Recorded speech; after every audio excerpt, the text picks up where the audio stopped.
Imagine this. You've spent hours planning a special day for your child. Pancakes for breakfast, a trip to the park, and even a visit to their favorite play area. As the day winds down, you're expecting a warm hug and a heartfelt thank you. But instead, your child throws a tantrum and accuses you of wasting the day. It's enough to make any parent want to scream.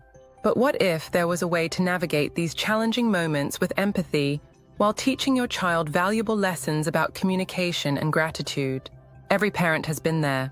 Children, especially those under 6, are still learning how to handle their emotions, and their words can sting. It's easy to feel hurt, frustrated, or even unappreciated. The good news is, by understanding their perspective and using practical strategies, you can respond in ways that strengthen your relationship and help your child grow. Let's dive into how you can handle these moments while keeping your cool. Before I forget, please like, subscribe, and share if you find our content helpful and informative. Step 1. Share how you feel without attacking. When your child says something that pushes your buttons, like accusing you of being unfair or mean, it's tempting to react defensively. However, jumping into lectures or scolding can escalate the situation. Instead, calmly share your feelings. Use I statements to express yourself without placing blame. For example, 1. Instead of saying, "You're so ungrateful. I spent all day making you happy and this is how you treat me?" Try saying, "I feel upset when I hear that I've wasted the day. I worked hard to make today special for us." Why it works. Children, especially young ones, don't always realize the impact of their words. By expressing your feelings, you're modeling healthy communication and showing them how to empathize with others. How parents can apply this. The next time your child says something hurtful, pause and ask yourself, "How do I feel right now?" Then calmly share it with them. For instance, 1. I feel frustrated when I hear shouting. I want to help you, but it's hard to listen when I'm upset. 2. It hurts my feelings when you say I'm mean. I'm trying to make sure we have a fun day together. Step 2. Give your child the words to express themselves. Young children often struggle to articulate their emotions and resort to phrases like, "you never," or "you always." These absolutes can feel like personal attacks, but they usually reflect frustration or disappointment rather than actual intent to hurt. Instead of reacting to their choice of words, teach them a better way to express themselves. For example, 1. When you say "you're mean," I feel upset. Next time you can say, "Mum, I'm disappointed. I really wanted to go to the park today." Why it works. When you give your child the tools to communicate effectively, you reduce their need to lash out. Over time, they'll learn how to express their feelings in a more constructive way. How parents can apply this. Turn frustrating moments into teaching opportunities. After your child has calmed down, try role-playing different scenarios with them. For example, 1. If your child says, "You never let me have any fun," guide them to say, "I'm disappointed because I really wanted to play longer." 2. If they shout, "I hate you," help them rephrase it to, "I'm angry because I didn't get my way." Step 3. Validate their feelings while setting boundaries. It's important to let your child know their feelings are valid, even if their behavior isn't acceptable. When children feel heard and understood, they're more likely to calm down and cooperate. For instance, 1. I understand that you're upset because you couldn't stay at the park longer. It's hard to leave when you're having fun, but hitting is not okay. Why it works. Acknowledging feelings shows your child you're on their side, even when you're enforcing rules. This builds trust and teaches them emotional regulation. How parents can apply this. Practice empathy by putting yourself in your child's shoes. Try saying, 1. I know it's frustrating when you don't get to do what you want.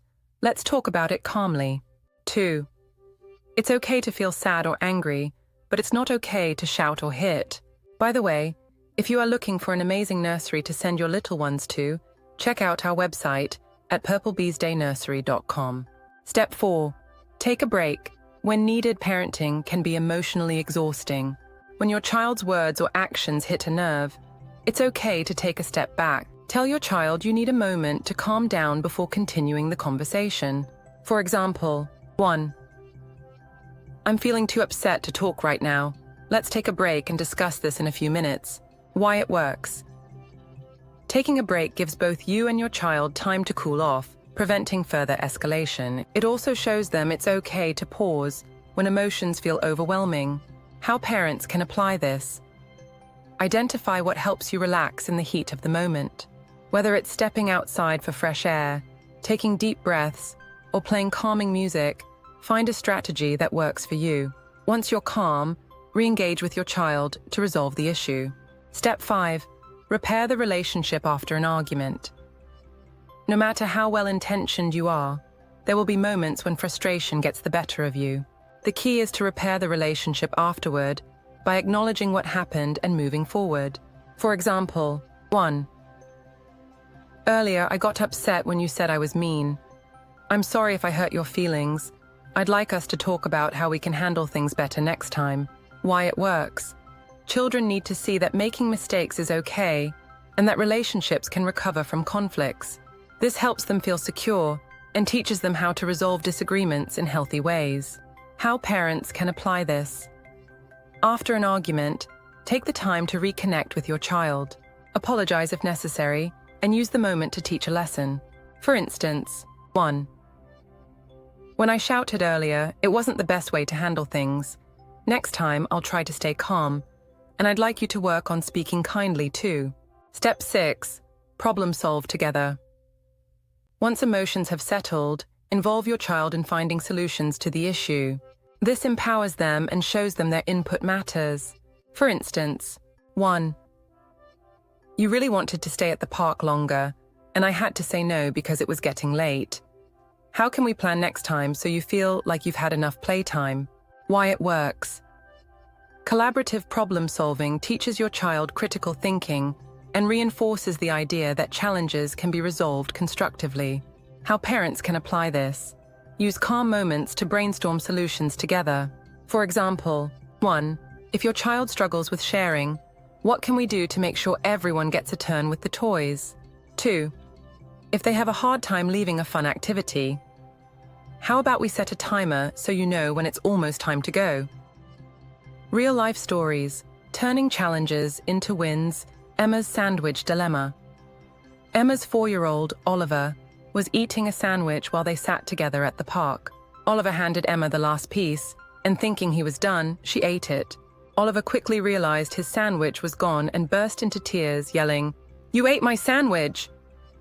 Emma took a deep breath and responded, "Oh no, Oliver, I thought you were finished.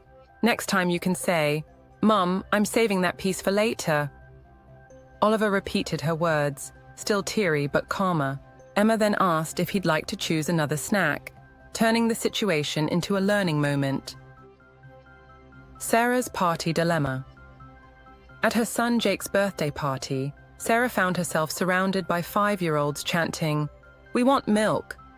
She felt ready to snap, but managed to say, "I don't like being shouted at. If you want milk, you can say, 'May I have some milk, please?'" Most of the children adjusted their behavior, and Sarah rewarded their politeness by serving milk with a smile. Final thoughts. Parenting young children is full of emotional highs and lows. By sharing your feelings, validating theirs, and working through problems together, you can turn even the toughest moments into opportunities for growth and connection.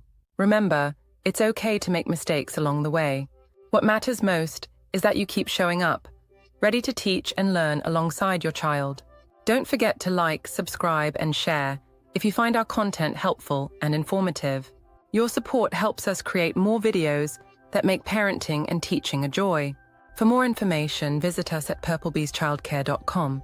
Thanks for tuning in, and make sure you enjoy every moment with your children.